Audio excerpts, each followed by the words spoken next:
Hello, my name is Reed Redden. I'm a sheep and goat specialist for Texas A&M AgriLife Extension. Here today to make you aware that there has been an anthrax outbreak in Southwest Texas.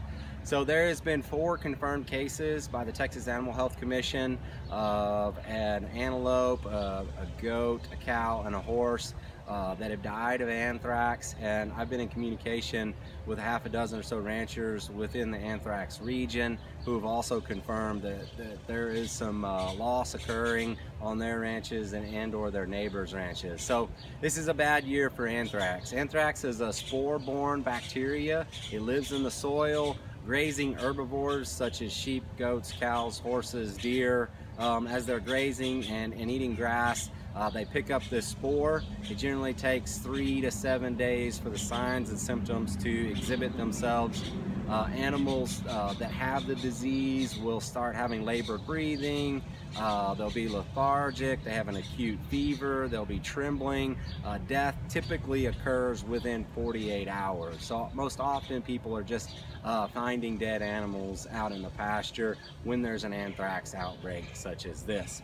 So before you panic, there is a hot zone for anthrax, and it's endemic in this area, and it's been in this area for a long time. So it's in the southwest part of Texas, and this is where the confirmed cases have been located, and the ranchers that have communicated with me about it are within this zone or very near to this zone.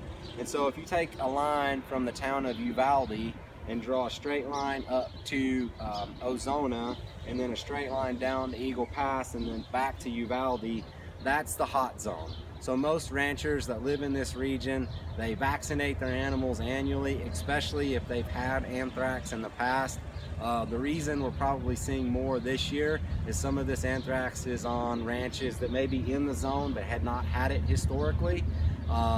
So anthrax is typically most prevalent in years when we have a wet spring followed by a hot, dry summer, which is what we've had this year.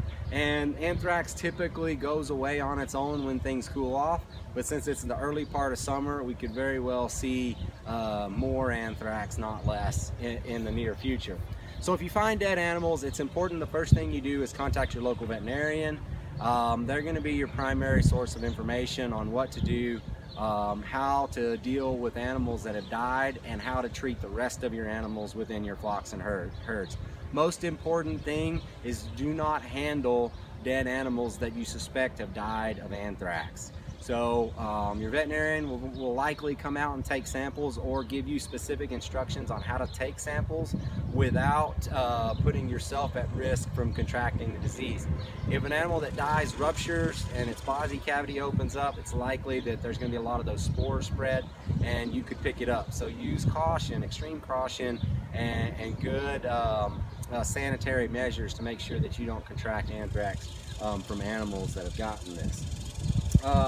This is a reportable disease, so if you suspect that you have animals that have died of anthrax, or if you have confirmed animals that have anthrax, need to report that to the Texas Animal Health Commission so that they know where the outbreak is.